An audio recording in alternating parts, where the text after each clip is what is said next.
Well, good morning and welcome to Frankly Speaking here on WYDC TV Big Fox. I'm your host, Frank Acom, and we are broadcasting live from the Hesselson studio here on a rainy Market Street.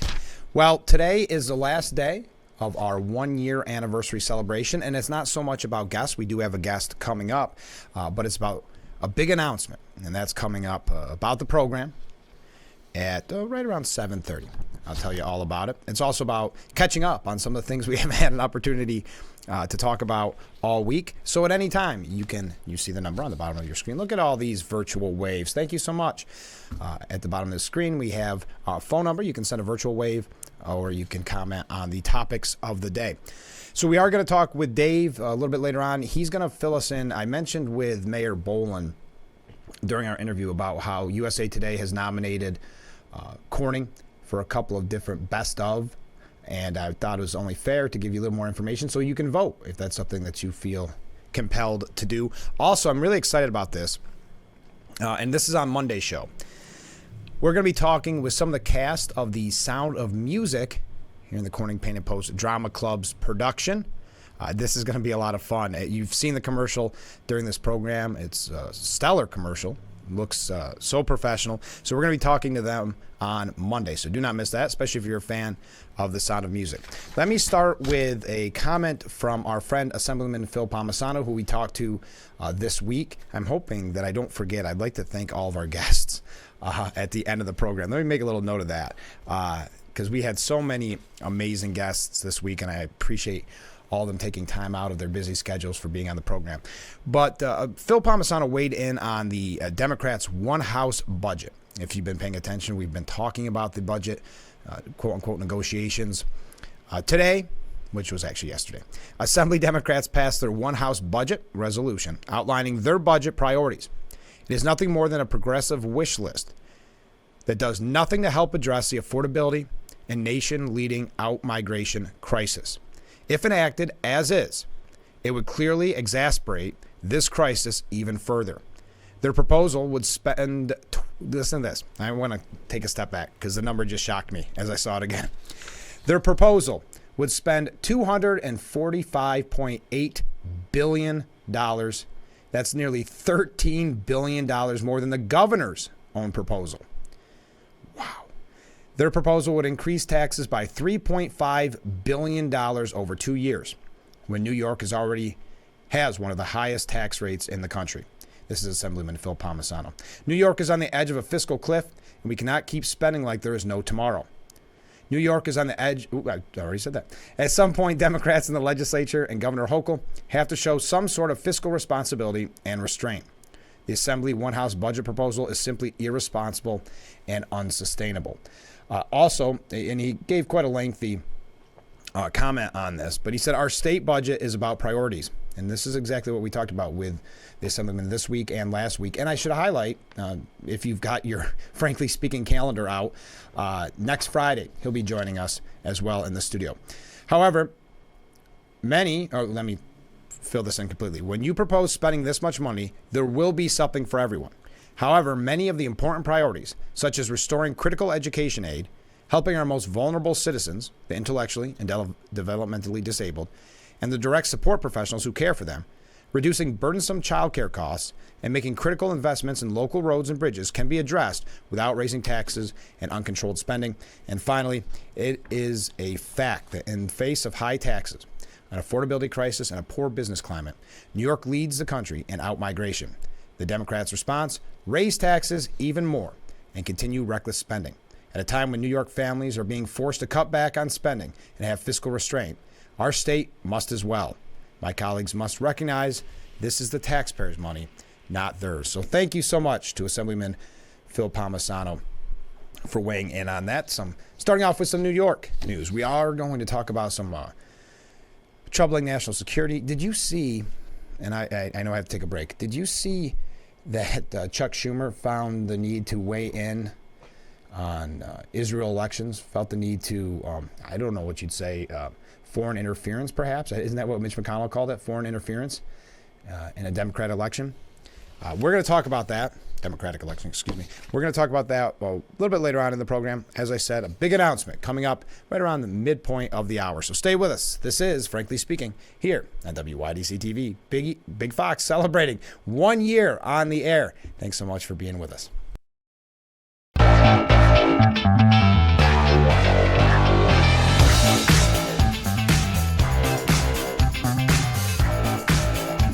And we are back with Frankly Speaking here on WYDC TV, Big Fox. I'm your host, Frank Acom, broadcasting live from the Hesselson studio. We've already received many great comments. First of all, with almost $1 billion of credit card debt in this country, there needs to be financial classes taught in our schools. That's a great point. If you don't have the money, don't spend it. And I think we can echo that statement to exactly what Assemblyman Phil Palmisano was saying about the budget in New York, the proposed one-house budget. Also, another comment, if what Schumer said about Netanyahu doesn't drive away the Jewish votes of the Democratic Party, what will? The whole state of Israel backs what he is doing. Yes, that's a very good point. You know, there's been this issue. Well, we're going to get to that a little bit later on. Let me look at the time. No, you know what? It was a great comment, and we'll go right to it. The New York Post editorial board said that it's shameful. If you're not aware, if you haven't been following, Chuck Schumer went to the floor yesterday to announce that the interests of the Democrat Party and the political convenience of the Biden administration matter more than the democratic will of Israel's voters, and maybe more than Israel itself. He didn't say that outright, of course. Instead, he took the previously unthinkable step of telling the people of an allied democracy they need to elect a different prime minister ASAP. Benjamin, quote, Netanyahu has lost his way by allowing his political survival to take precedence over the best interest of Israel. He has been too willing to tolerate the civilian toll in Gaza, which is pushing support for Israel worldwide to historic lows. Israel cannot survive if it becomes a pariah, end quote. No, the civilian suffering in Gaza is a consequence of Hamas's war in Israel, what happened on October 7th. Which has managed to make that suffering far less than in most Mideast wars. That hasn't stopped Hamas and its apologists from weaponizing the pain in hopes of forcing Israel to stand down. Schumer, for decades, has praised himself as a guardian of Israel. That he's now echoing Hamas's line, their talking points, is a betrayal of epic proportion. And to the viewer's point, an Israeli public opinion support, this is a poll, that they support by a large margin the Jewish state's justified and humane counterattack in the wave of October 7th. A recent poll showed some 81.5% in favor of hammering Hamas until the hostages come home. No, the problems are with U.S. public opinion, or rather opinion within the Democrat Party. Americans as a whole still overwhelmingly side with Israel. In one recent poll, they side 82% with Israel. The scary part, 18% with Hamas.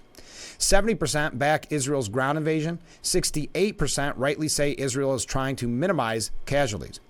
But the Democratic left is unhappy.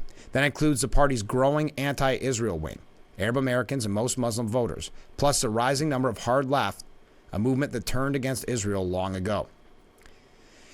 President Biden is finding that it makes it hard to solidify his base as he heads into a tough re-election fight, though outright betraying Israel would only make his plight worse. So our president has taken to dropping hints about how Netanyahu's the problem, and now Schumer's move to cover his flank. Now, this is a great line by Mitch McConnell. I know we had people that aren't the craziest about Mitch McConnell or reach out on this program, but he called Schumer's unprecedented move, and this was during his Senate remarks, Mitch McConnell's, that it is grotesque and hypocritical for Americans who hyperventilate about foreign interference in our own democracy to call for the removal of the democratically elected leader of Israel. The Democratic Party doesn't have an anti-Bibi problem. It has an anti-Israel problem. And that's spot on by Mitch McConnell, in my opinion. Chuck Schumer knows that Mitch McConnell is right. And for that, as the New York Post editorial board says, for shame. All right, we got to take a break. When we come back, Dave's going to join us. He's going to tell us all about the USA Today poll. It's just a quick interview. We are celebrating 1 year on the air. And as I said, there is a big announcement about the show's future coming up right around 7:30-ish. So stay with us. This is Frankly Speaking on Big Fox. Welcome back to Frankly Speaking here on WYDC TV Big Fox. Returning us in the studio, Dave, thanks so much for being on the show this morning. Well, thanks for having me in. This is exciting news. I had the mayor on recently, and we talked about the fact that 3 instances, right, of Corning being nominated for something in USA Today. Tell us a little bit about this. Yeah, and actually there's 4 because this Monday a new nomination came out. Yeah, it's all happening at the same time. I hope we can win all 4. That'd be kind of neat. That would be awesome. So yeah, I mean, every year USA Today, they have their 10 best travel awards, and the cool part, as I mentioned to you before, was we don't nominate people, other people do. These are travel experts and editors from USA Today, as well as travel writers who have come to the region before, and they're the ones who nominate us. So the fact that these are third party, that makes it so much more important when you think about it, because if at first blush, if I were to see this and knew that you nominated us, you would still vote. I'd still vote, but it's not as big of an honor as to know that it's people that have visited the area that aren't from here that say, you know what, these places deserve it. Yeah, they recognize that there's something special here, and they're willing to take the time to actually nominate people. Yeah. And then it's up to us to kind of vote after that. And the voting is interesting because it's every person has an opportunity to vote once per device, so you could use your computer once and your cell phone once every single day. And then your work computer, and then you could do it multiple times. But at the same time, again, it goes back to these are other people these are experts who travel around the world who have actually called us out and said this place is special. So hopefully people have the local pride, which most of us do, of course, to say, thanks for recognizing that. Let's get behind this and really promote it, And tell us the categories, just for people. So, we brought them up on the show. Yeah, so one is for the best small town culture scene, so it's arts and culture. Yeah. One is for the best 5K. Mm-hmm. One is for the best half marathon.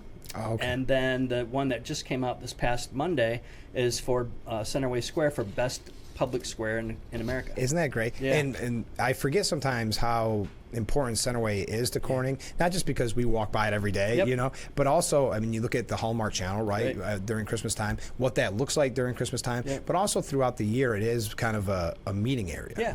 I mean, historically, the center, the park in the center of town is the gathering place, right? Of course. And it's a place where, extended from there, you have the farm market, so, people come and local vendors and producers sell their wares, and it's an opportunity for people to come to listen to music, gatherings for talks and stuff like that. Course. So it's a really great place, and it's just a place where people hang out. They get lunch, they sit there, and sit chat. Right there and relax, and you never know what you're going to see over there. Someone playing chess, someone just relaxing, reading a book, and like you said, in the summer, I love the fact that there's music quite frequently, and the farmers market on Thursday is the day we all look forward to here in the Gaffer District, because you do a little shopping and get to see everybody. And then I know the culture scene you mentioned, which I think is an interesting, because I mean, I guess what's the definition of that? Not to get deep, I'm just saying, what does a cultural scene mean, and have you compared it to other areas that are up for vote? I haven't personally compared it, no. Yeah. And I mean, it is certainly vague enough that you could interpret it in many different ways. I basically looked at it as it's part of the arts, and it's also part of the local culture. So part of our culture is built around glass. Part of it is being a small town. Right. Our history. The sense of community that we have here. The sense of support that people have for each other. Right. I think that's one thing, promoting tourism that always kind of makes me smile is people talk about all the, world-class attractions and wineries and museums and stuff, but the thing that resonates the most is the people here. Yeah. And the fact that they come and they feel like they belong here, and for the most part, that's the case. Oh, yeah. And I think that's part of the reason why people like these travel experts are calling out Corning for these different awards, because, we're a small town, but we have something special. And we have something going all the time. Yeah. Again, talking to the mayor about this recently, it is interesting when you think of, we're almost a big city without all the downside of the big city. That we've got all the greatness of a small town, small city, but with the opportunity to do something nearly every night, or probably every night, that does feed into this cultural scene. Yeah, absolutely. Yeah, I think that's a neat one. Yeah, I think that's a great point. I mean, and we have the best of that small town Americana, those elements of holding on to the nostalgia and the past, but also the opportunities for great food, entertainment, and all that stuff that you would plan to find in a bigger city. Yeah, and that's why I think they're all great to be nominated for. I'm not saying that. I just thought that was pretty unique, I guess, and special for our area, because it seems like, to me, a culture scene, you may not think of Corning until you actually think of Corning and think of why it would fit into that category. Yeah. I think this is great. So do you know when the winners are announced?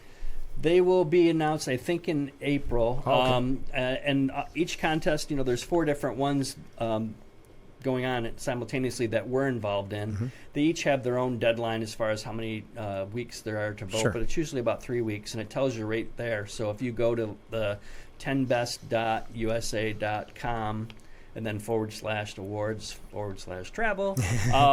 If you go to that, then all the different things are nominated, and the 4 that Corning is nominated for are in there. You can go down and click, and it tells you how many weeks you have to vote. I will say it was easy. I know reading the website makes it sound, but it was very easy, because I did that to make sure I didn't have to have it broke up on the screen by each individual category. No. Just go to the one place and you can do all your voting at one time. So make sure you do vote. As you said, you're allowed to do it from numerous devices. That's up to you. We encourage it, but however you feel. What do you think it means for something like our area if we were lucky enough to win one of these categories? Well, obviously there's the easy answer would be bragging rights, Right. But sure. But who do you brag to, right? I think the thing is, from my perspective, we talk about tourism, so sure. To be able to say, coolest small town or most fun small town, which it was just over a decade ago that Corning was named that. To be the best public square, to be the best small town culture scene in the country. Yeah. That's quite an accolade, and again, it goes back to the fact that we didn't nominate ourselves for it. Somebody else recognized it. So if we were to win something like that, just to be able to call that out and say, hey, people appreciate the fact that we have this unique experience that you can come and have. And you think about it, just how perfect it'll look on a brochure, when the Corning or on a commercial or whatever, to say that, because it does come with some weight coming from USA Today. Right. You see sometimes these websites where you go, I'm not sure if this award really means that much. Right. USA Today means a lot. Yeah, absolutely. Well, thanks for promoting this, because we did talk about it a little bit on the show already, but I want to make sure to get to the kind of the nitty-gritty of it all, so everybody can get out and vote. Even if you're watching and you're not from Corning, you still know how beautiful Corning is, so please vote. Yeah. Right? Yeah, we appreciate it. Well, thanks for being on the show. Thank you. All right, we'll be right back with Frankly Speaking. Stay with us. And we are back with Frankly Speaking here on Big Fox. I have an idea that you may know that interview was pre-recorded, because you just saw the rain on the roof cam and you saw the bright sunny day when we were talking to Dave. Here is all the information. I don't know why it keeps doing that. Here is all the information about the contest that Dave mentioned. There is one more in there now that he just announced. So make sure you get out and vote. Thank you to Dave for being on the program. This is the 1-year anniversary celebration of Frankly Speaking. We've been celebrating all week, and in just a little bit, we have a big announcement about the future of Frankly Speaking. First, a comment from a viewer. Schumer has given Iran a green light to show that there is a divide between U.S. and Israel.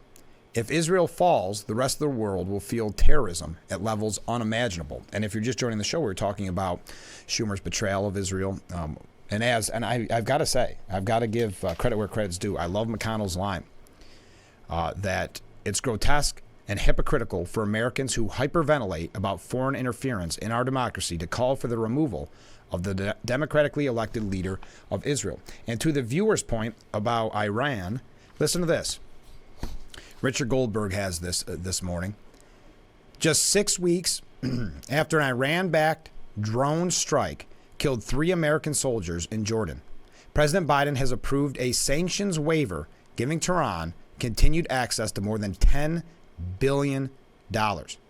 Money it can use to import goods and repay debts, freeing up $10 billion elsewhere to spend on terrorism, missiles, nuclear weapons, and the repression of Iranian women. The Senate is sitting on a bill that would lock down the money, and Republicans should do whatever it takes to force an up or down vote. Thursday isn't the first time Biden has granted Iran massive sanctions relief.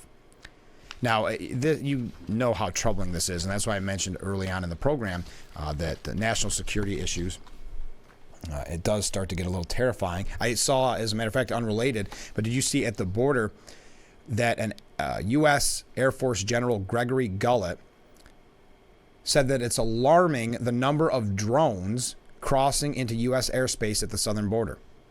The number of incursions was something that was alarming to me as I took command last month. I don't know the actual number. I don't think anybody does, but it's in the thousands. We could probably have over 1,000 a month.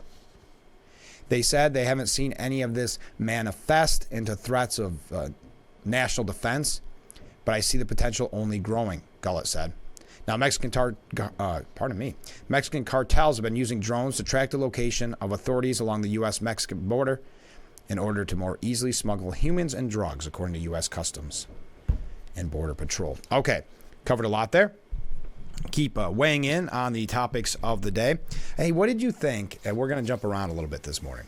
We're going to go all over the place because we're having fun on the Friday edition, right before St. Patrick's Day of the 1-year anniversary celebration. That's a lot there, frankly speaking. Did you see Bernie Sanders is pushing for a 4-day work week? Whatever you think, you're saying, well, if someone can get their 40 hours in 4 days, if they're willing to do that, maybe there's potential there. Nope, move it to a 32-hour work week. He will introduce a bill to establish a standard 32-hour work week that will result in no loss in pay. Quote, moving to a 32-hour work week with I can't do a Bernie Sanders impersonation. Moving to a 32-hour work week with no loss of pay is not a radical idea, said Sanders. Today, American workers are over 400% more productive than they were in the 1940s, and yet millions of Americans are working longer hours for lower wages than they were decades ago. That has got to change. It is time to reduce the stress level in our country and allow Americans to enjoy a better quality of life. Now, will this become law? The big question. Well, according to USA Today, it is being backed by Senator Butler out of California and Representative Takano out of California. It has also received the endorsement of the American Federation of Labor and Congress of Industrial Organizations, United Auto Workers, the Service Employees International Union, the Association of Flight Attendants, and several other labor unions. While Sanders' role as chair of the Senate Health, Education, Labor, and Pensions Committee places a greater focus on shortening the work week, it is unlikely the bill will garner enough support. So if you got your hopes up, if you started to think what you were going to do on your Fridays, sorry, we got to take a short break. When we come back, our big announcement. We've got some things here, too, about Biden, about Trump, a couple of just, I'm not going to say oddball, they're important stories, but things you may not be hearing elsewhere. So stay with us. This is the 1-year anniversary celebration of Frankly Speaking here on WYDC TV. Big Fox, stay right there. Big break, big announcement coming up after this break.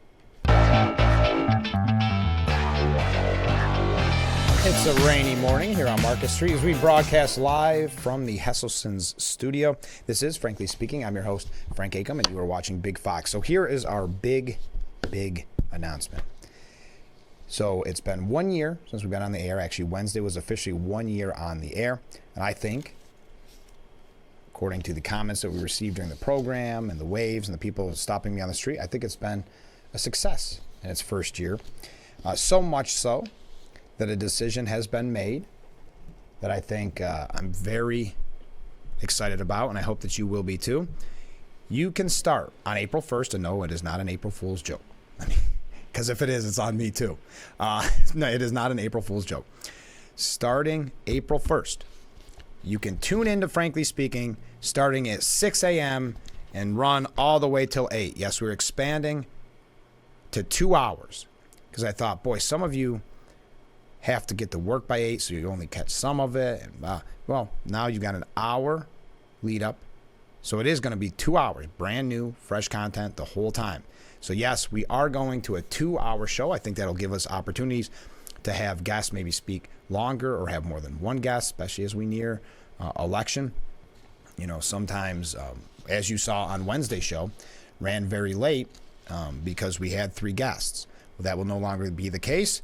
We will be having 2 hours with just you and me together every weekday morning starting at 6, which is going to be tough for me to learn after I've been saying for over a year, starting at 7. But I'm really looking forward to it. I hope that you are too. So that starts on April 1st as we get all everything set in stone. We'll have some special guests on that first broadcast, of course.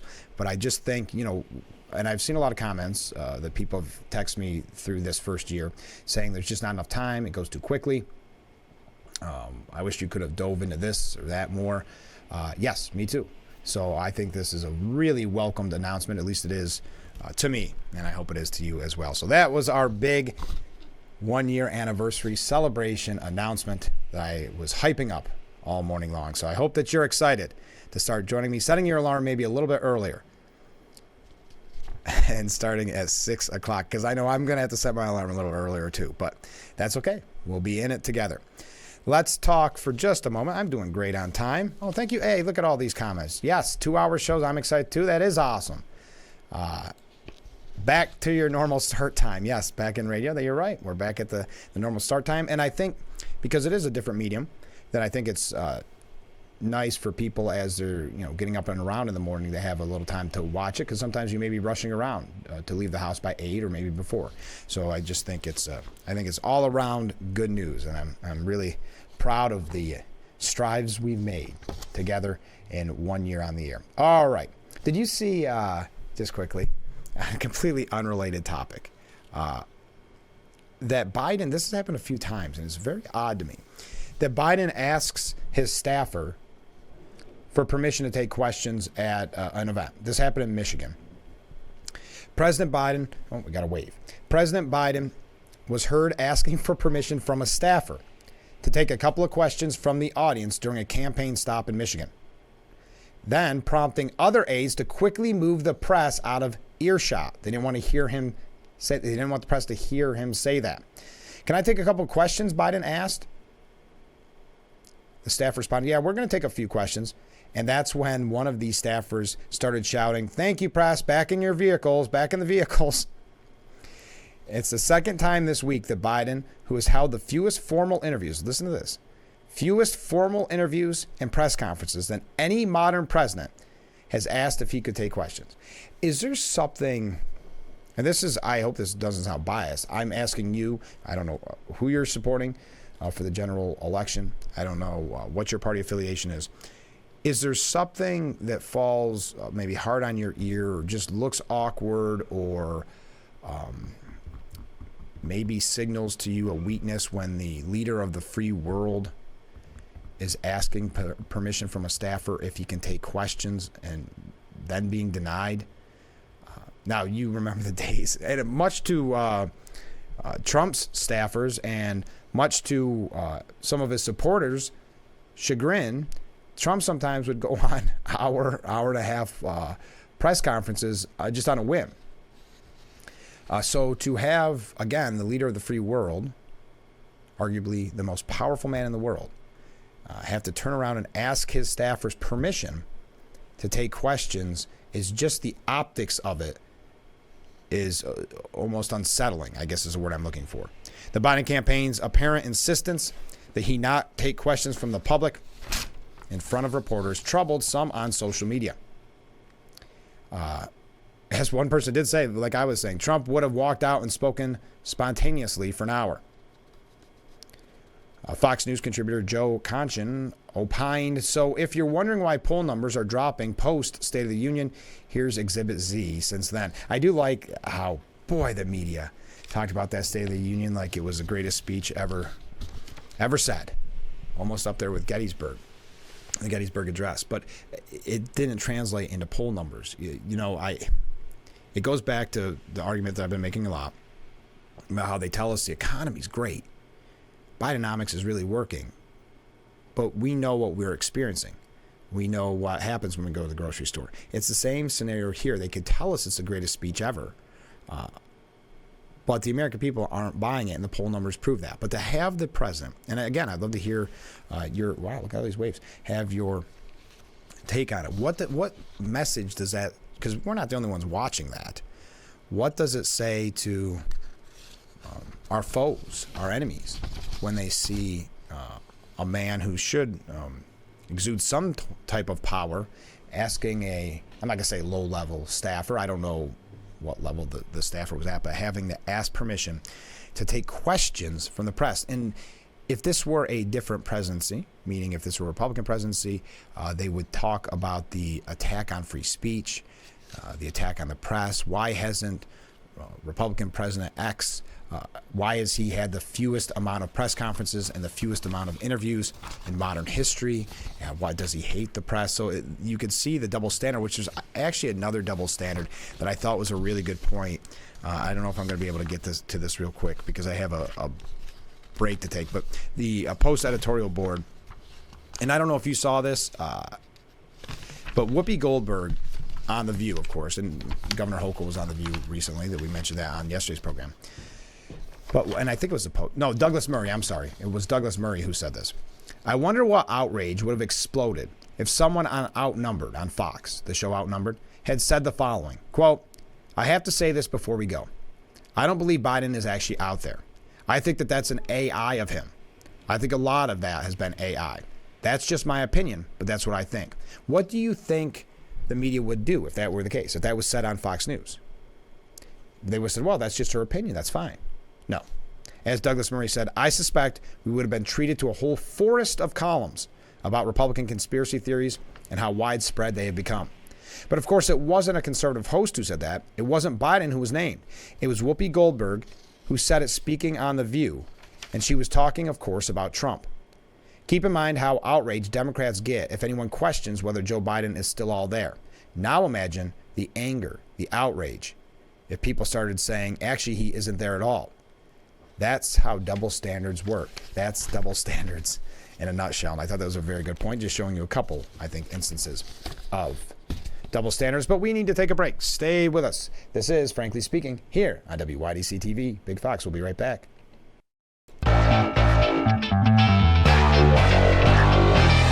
We are back with Frankly Speaking, the 1-year anniversary celebration. Thank you to all the people out there commenting. Yes, we are going to 2 hours. I appreciate the gentleman's point, or lady or gentleman, I'm sorry, who said it should be from 8 a.m. till 10 a.m.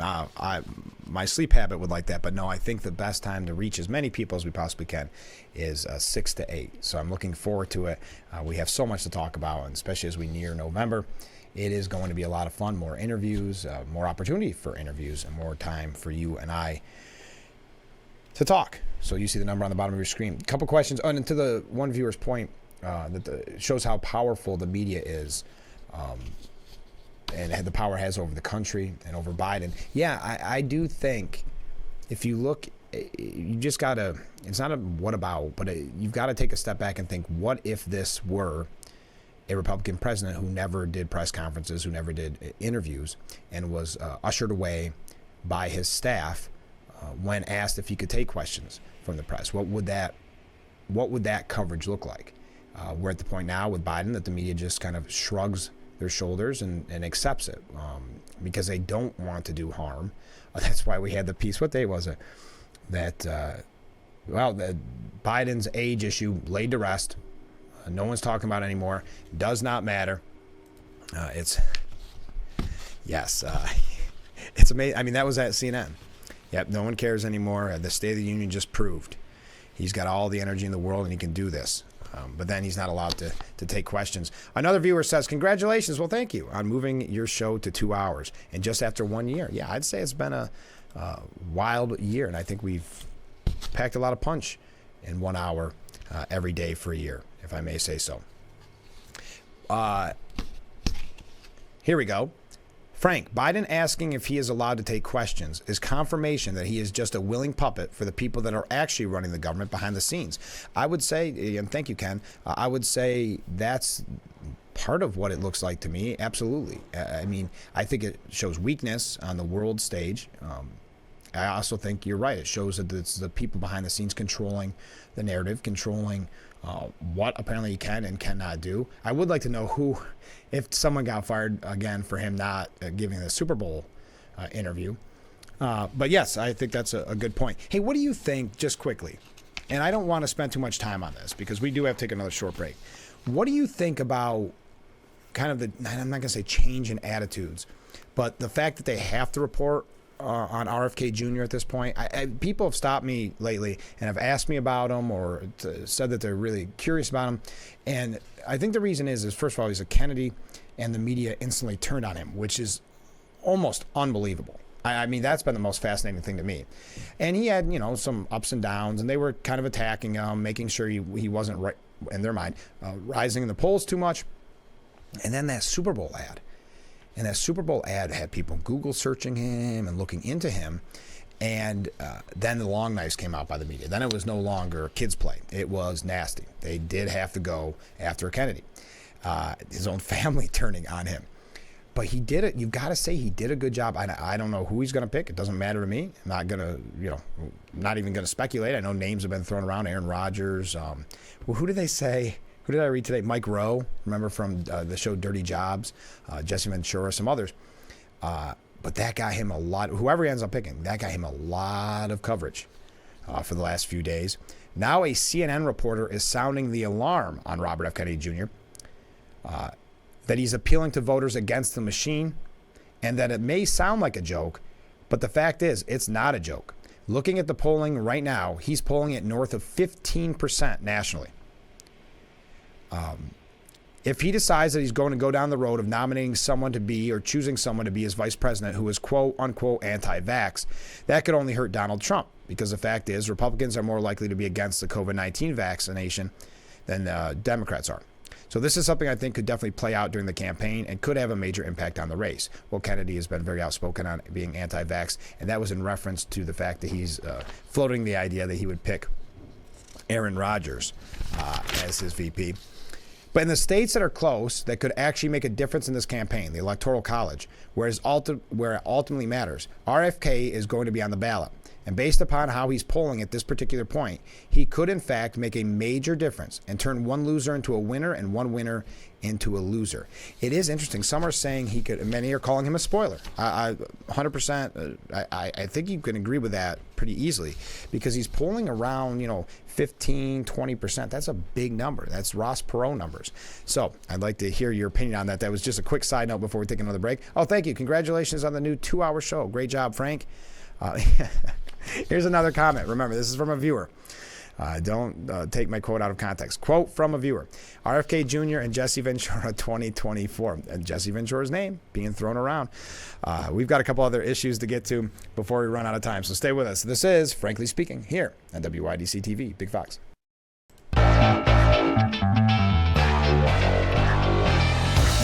We are back with Frankly Speaking here on Big Fox. Thank you, man. Boy, everybody's sending such nice well wishes on going to 2 hours on April 1st. Yes, if you're just joining us, Frankly Speaking will now be 2 hours from 6 to 8 as of April the 1st. It is not an April Fool's joke. This comment from a viewer may be, though. Frank Acom for New York Governor 2026. Well, thank you. That's very kind of you. Well, look at all these great comments. Congratulations on going 2 hours. You provide a much needed rational view of current affairs. Well, thank you. That's very kind of you. All of these are making my day here. Oh, in this viewer's opinion, Kennedy will take more votes away from Biden than Trump. I've got to say, I thought that was my initial reaction too when he first announced. I will say that, and my opinion hasn't changed on that. And I think it was funny when you started seeing the media and maybe people that you know or whatever touting the idea that it's going to steal from Trump. It came after a little while. He's going to steal from Trump. He's going to trying to almost dissuade or discourage us from thinking that it would take away from Biden, trying to discourage maybe potential Kennedy supporters saying that this is going to get Trump. This is going to. I don't know. It's really weird to see how Democrats have handled this and the media have handled this. So that's what makes me think. To this viewer's point, that's what makes me think that it's definitely going to hurt Biden more than Trump, because otherwise the media would just kind of shrug their shoulders or, talk about a Kennedy every once in a while. All right, because if that's true from that CNN reporter, they do think it's going to hurt Trump, don't you think they'd be propping up his campaign a little bit more? It's just something to think about. Great piece. Oh, man, I'm almost... let me take one last break. Then we're going to wrap up. One more piece to get to, and I want to thank everybody for celebrating this 1 year with us here on the air. So stay with us. Last break. We'll be right back with Frankly Speaking. Okay, we are back. One quick article before I wrap up here. It's from Andrew Stein. Now, Andrew Stein writes this op-ed for the New York Post, and he's a Democrat, and he served as New York City Council president from 1986 to 1994, and he says it's time for America to come together and make Donald Trump the next president of the United States. I was one of those who doubted he could pull off a second presidential victory and back Nikki Haley. I was wrong. Trump is ready to be president again, and the country needs him. This according to Andrew Stein. Democrats scream Donald Trump is a threat to democracy while doing everything they can to block voters from being able to see him, let alone vote for him. He went on to say the Republican primary process did exactly what democracy is supposed to do. No candidate could generate the former president's appeal and enthusiasm. It's just a really interesting piece. You can find it at the New York Post this morning. We don't have time to get to all of it. But he said the lawfare being run against Trump is despicable. Unproven legal theories are being driven through the courts. The only thing they have in common is prosecutors and attorney generals who hate Donald Trump. That's a really good point. So again, Andrew Stein, a Democrat, served as the New York City Council president, said it's time for not just Republicans, but the rest of America to get behind Trump and defeat the well-funded lawfare and propaganda machine of the left-wing fanatics who would give us yet another 4 years of misery. Just an interesting piece.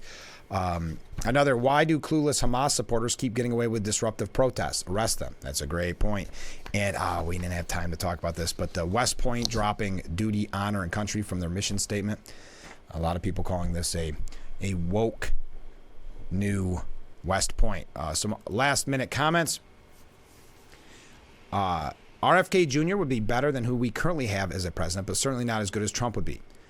RFK's drawbacks are his conspiracy theories, mostly Democrat philosophy, and his raspy voice that makes it sound like he is not healthy. That is interesting, isn't it? I think the Democrats and legacy media are scared he is a spoiler for them. Me too. And I think that's why there's been so much focus on him and so much nastiness towards him. And it's a Kennedy. So if for them to do that to a Kennedy makes me think that they are scared that it's going to affect Biden. Oh, here's another comment. Trump Kennedy 2024. Oof, I don't know about that one. Oh, here's another one. Fantastic news. 2 hours. Way to go, Frank. Thanks also to the sponsors. Again, happy anniversary. Yes, we always thank our sponsors. It's not possible without them. So if you know anybody that'd like to sponsor the show, contact me. They can have the roof camera. There's a bunch of options. But yes, we are going to 2 hours. That was our big announcement this morning, starting April the 1st. We're going to start 6 a.m. and go till 8 a.m. Now, here's a couple quick housekeeping notes before we go. On Monday's show, you're going to love this. It's the group of kids from Corning Painted Post High School Drama Club. And they're not all high schoolers, though, because they're putting on The Sound of Music. And The Sound of Music will be March 21st, 22nd, and 23rd at 7, and then the 24th at 2. If you're a fan of The Sound of Music, or you're just a fan of kids excited to put on a great production, make sure to join us on Monday. Thank you to all of our guests from this amazing week. And first and foremost, thank you to you, everybody who watched, everybody who reached out, said congratulations, waved, commented. I really appreciate that. It's been a fun 1 year. I hope that you can agree with me on that. And I do want to thank my guests. Former Congressman Tom Reed, former Congressman Joe Sempolinski, Steuben County Sheriff Jim Allard, New York State Senator Tom O'Mara, Assemblyman Chris Friend, Assemblyman Phil Palmisano, and of course Corning Mayor Bill Bolin, who was nice enough to give me the pin to the city. We are running late. Have a great weekend, everyone. Have a fun, safe St. Patrick's Day, and we'll be back Monday morning starting at 7 with Frankly Speaking, only on Big Fox.